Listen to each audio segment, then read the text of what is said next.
Hello, everyone. How are you doing? This is Daryl Guberman, CEO of Guberman PMC LLC, a quality consulting firm here in Connecticut. We have some, we put out an article, and the article was, "Who is responsible for manufacturing quality?" QA expert Daryl Guberman explains. It was a very good article. It's still out there. It made it onto front page press news because I exposed the whole detrimental processes involved with quality control. And they are aligned with the American National Standards Institute and the American National Crediting Board. Let me give you a little bit of a background on me. I've been involved with quality for over 40 plus years. I've been involved with medical implants, medical materials, printing, and plastic distribution, where I assisted that organization become ISO certified back to 9001, 2000, when it was for the first standard out there in 2001. What happened is I opened up my business in 2011, 2013. I gave a speech at the American Society for Quality, which at the time owned ANAB 50%. And you had ANSI, the American National Standards Institute, owned ANAB 50%. So there was a Mr. David Levy who was told to go there to try to destroy me. But as you see in my videos, I'm not a dumb guy. I have a lot of information here, and you will find out when you read that article based on a 40-minute video exposing the deleterious issues of ANSI and ANAB and IAF and ILAC, who ANSI and ANAB are underwriters for. You will find out the truth about quality, and those are certified, those certifications that are up on your wall. You should take down the American flag and put up the Chinese, because that's exactly between 2015 and 21. You should have done that because the IAF had been taken over by Communist China, or actually they were given that leadership role of an American company. Sitting on that American company too, the IAF, is Iran and Pakistan. We'll get more to that as this video continues. So I gave that speech, and Mr. Dave Levy said, and I quote, and you can find it on my email, my YouTube channel. I have it both in video and audio file. And he said, "Mr. Guberman, we have no issue with you. In fact, we accept you, sir. We support you." Well, let me see. I think I have it right here. Hold on. That's all. Okay, thank you. There is no restriction on you doing business unaccredited or accredited. And as I said, there's no problem with you doing what that's wrong. You're wrong. To support you, sir. You're wrong. In fact, we support you, sir. That was in 2013. In 2016, he used to be the vice president of ANAB, chairman of the IAF, and also the principal on the IAF tax report at Randy Dodry, was a technical advisor at the time, and he was also still the principal on the IAF tax report. So he invited me to join, whether, IAF or ANAB or both.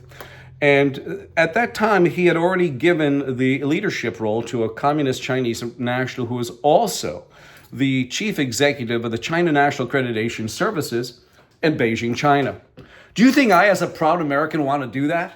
Those people who were accredited by ANAB through TUV, DNV, BBQI, all the rest of that, did they tell you that your certificate was now being watched over by Communist China because IAF is a repository for all these accreditation bodies, national and international?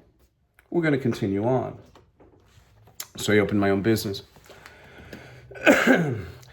In 2012, I was getting harassed by this guy who's more than likely a shill for ANSI ANAB. He took me to task saying that I basically, disparaged him. Well, he filed bankruptcy for $632,000. He took me to federal court in Tampa, and guess what? I won. He walked away. He couldn't prove anything. You know why? Because I said in many videos, I said, how can this guy teach quality when he can't keep his shit together as far as his financials? And I learned a lot in those cases. It took me 3 years. I had a wonderful attorney, very nice guy, excellent. I'd recommend him to anybody. But that's what happened. And in 2016, as I told you about Randy, I wouldn't accept that. I'm a proud American. I don't want to be affiliated with fucking communist China. By the way, I can use the word fuck because I'm going to be coming up. That's ANSI's term, not mine. That's ANSI's, and I will show you. In 2019, in 2019, I exposed an impropriety with laboratory accreditation. And by the way, Zhao Jinwu, the IF guy, and also the China National Accreditation Services, he was standing in 2017 in the lab in Wuhan, China, the one that let the bio level 4 virus out. Okay, 2017, Americans went there, and the scientists begged them to have more qualified people with their hazardous viruses that they were playing with. But it fell on deaf ears, so we had to pay the price, ladies and gentlemen, and business owners. I don't want to get into all of this, but I must tell you this. In 2019, I saw that, the failure, of course, with the Wuhan lab.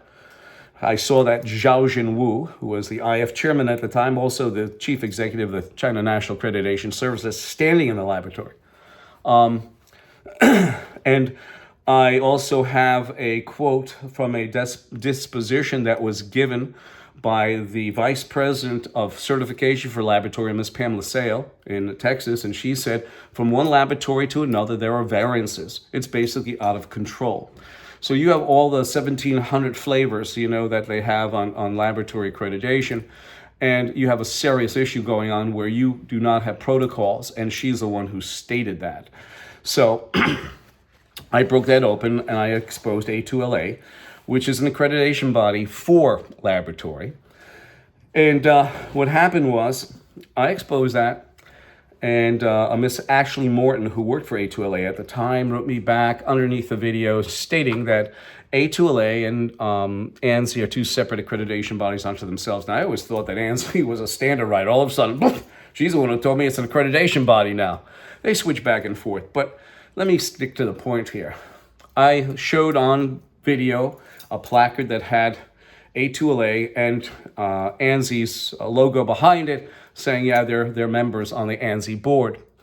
A Mr. Russ Cheney chairman, called me, as a matter of fact. After I did that, he must have been bugged up. Possibly, I don't know whether, maybe it's the air in California, but I want you to hear what he left me as a voicemail. He left me half a nut, fuck you. And here is his picture right now.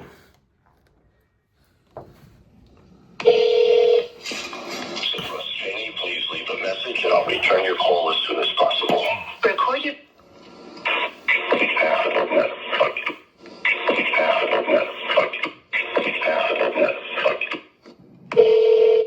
That's all you need to hear.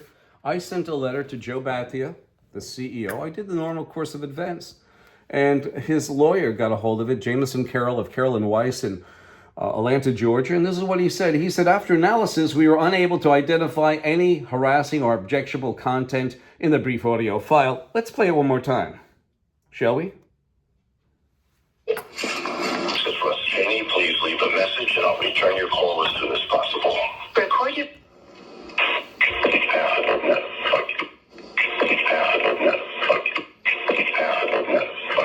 So, yes, that was half a nut, fuck you. I went to ANSI in New York. I did a video there. Then I did several videos in Washington, D.C. holding up this sign, because this is true. ANSI, he's the chairman. So that means any director at large, whoever it may be, Microsoft, Lockheed, Boeing, whoever sits on ANSI's director at large, I guess that's their mantra, is half a nut, fuck you. In 2022, we move up 3 years, I applied for director at large. I figured that I could get in, and it would have been a smart managerial decision for them to get Daryl Guberman into the halls of ANSI and get me on board. It would have see all these videos? I wouldn't have done them, but they were stupid. Yes, we can use that unintellectual. What can we say? They do not have good management skills. So me being David and them being Goliath with a brain about this big, well, not okay, maybe this big. And people wanted to see this. This is actually the invitation to me that I clicked and took a snapshot, because most people would say, Daryl, ANSI never did that. Oh yeah, they did. They invited me. I put in a 54-page booklet with 16 letters of recommendation. Here's the booklet, the actual booklet I put in. I had to answer questions, but before I answered it, I got a nice little letter from Joe Battia that said, congratulations, nominee, for applying for the director at large. And he gave a click link to their, how should we say, their bylaws and what is, what you can and cannot do. So I read those back and forth. I also had 9 questions that I had to answer as what I can do, Daryl Guberman for ANSI. And of course, I wrote them down. If you want a copy of this book, I'll gladly send it to you, 203-556-1493. It's, or Daryl, TQRS at yahoo.com. It's DARYL. So I started to fill out the 9 questions. I got to the bottom of those 9 questions. And guess who was the chairman of the nominating committee? No other than Russ Cheney. So they wouldn't want me on board anyway because of their nefarious activities, which I brought up in many videos. They are very poor managers because I know if I was Joe Bathia, the CEO, and there was a pest outside the wall that's telling the world how much shit that we do behind the scenes, we don't care about quality. We don't care about ISO IEC 1711 for both registrars and also accreditation bodies. Per their impartiality, 4.4, they have financial interests with the Department of Homeland Security and NIST sitting on ANSI getting paid financially. You have all this. You have some of the members are from the government who work with it, ANSI, so you have government infiltration. So they talk about impartiality. There's none. They talk about voluntary. There's none. And I will say this, that on top of all of this, this is what they say. This came right off the ANSI.org website. Is accreditation mandatory? Accreditation is voluntary. Accreditation by ANAB provides exemplary level of credibility and integrity and trust. Well, let me bring out Joe Bathia.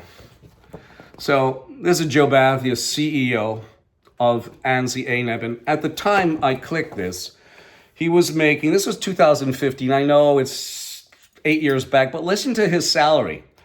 $1.6 million base, $300,000 incentive bonus, $73,000 plus in retirement and deferred tax payment. He can put that 401k, and then he gets $35,000 non-taxable bonus. No wonder why he's smiling. He sits there doing nothing. He's incompetent. He should be fired. ANSI needs a cleaning, and that's what they were scared about. They were scared I was going to go in and even see more of their crap that is going on, and they are incompetent. They have the FBI on board, the DOJ, the DOD. And by the way, the Department of Defense signed a waiver for China between 2012 and 13 under Obama so that the Chinese could build specialized magnets for the F-35. I've got all the data. I don't make that up. This is no conspiracy theory. You know what's a conspiracy theory? We're looking at his salary. That's a fantasy. If he was back home, oh, if I say that, that might be defaming him. But if he was back home, he would be pulling people around in a fucking cart. And that's what I have to say. That's disgusting.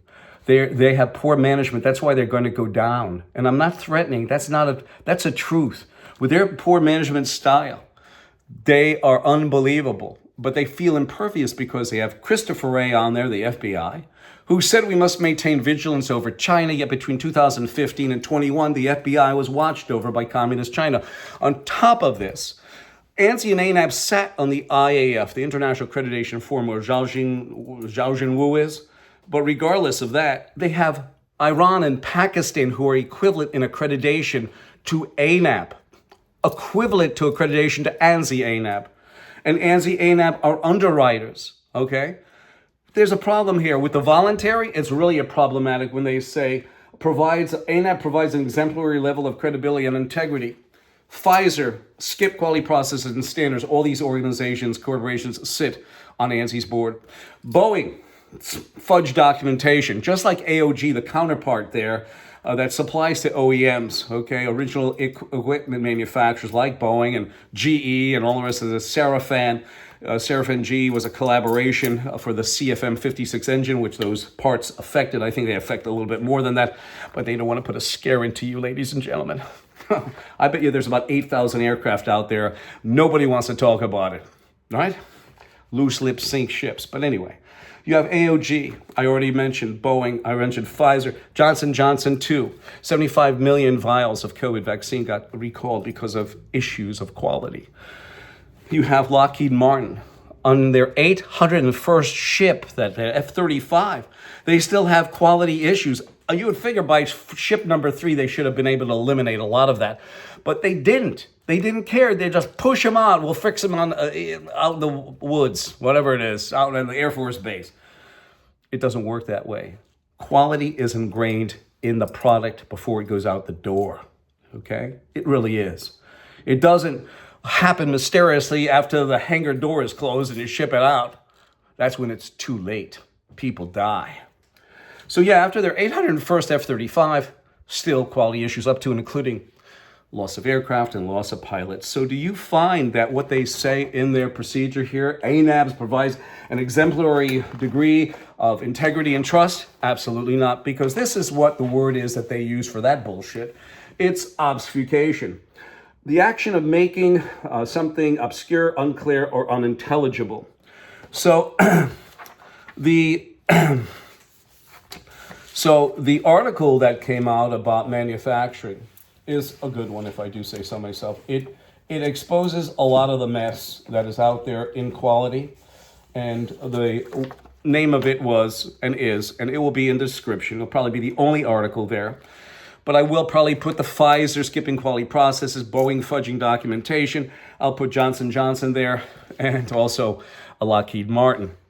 Who is responsible for the 801 ships? Who is responsible for quality and manufacturing? QA expert Daryl Guberman explains. Now I'm going to get to Larry. Larry, I thank you very much for this letter, and I will try to get done with this video right after. You can contact me at daryltqrs@yahoo.com, or you can get me at 203-556-1493. Daryl, shalom. And by the way, he's not Jewish. I read the article. I actually posted a comment, and I hope I posted it correctly because I was motivated by it. You pulled no punches, yet you presented entirely with evidence. Sad how ANSI ANAB has gotten so big that they turn their back on ISO principles, yet will make the medium-sized companies and small businesses adhere to them. A great thing. But the companies that can afford the financial incentives seem to ignore those wonderful principles. Daryl, on a personal note, I just want to say thank you.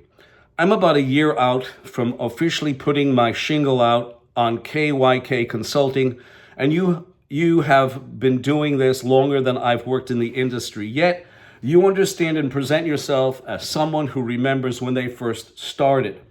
You are a powerful voice for ISO principles that mean the world to me. I found ISO 9001 later in life, but I am very devoted to what they stand for. Thank you for your tireless efforts to expose the hypocrisy of the IAF along with ANSI ANAB. Larry, and I thank you again, Larry. That's it for this video. We're going to go on to a video about Jack, who's also a quality professional who I've known for over 18 years. Actually, longer than that. Sorry, 1998 was when I knew Jack. 1998. And we're going to go into this, and I thank you. 203-556-1493 or Daryl, tqrs@yahoo.com. And remember this again, Thomas Paine said it. When speaking the truth, it's many times like administering medication to the dead.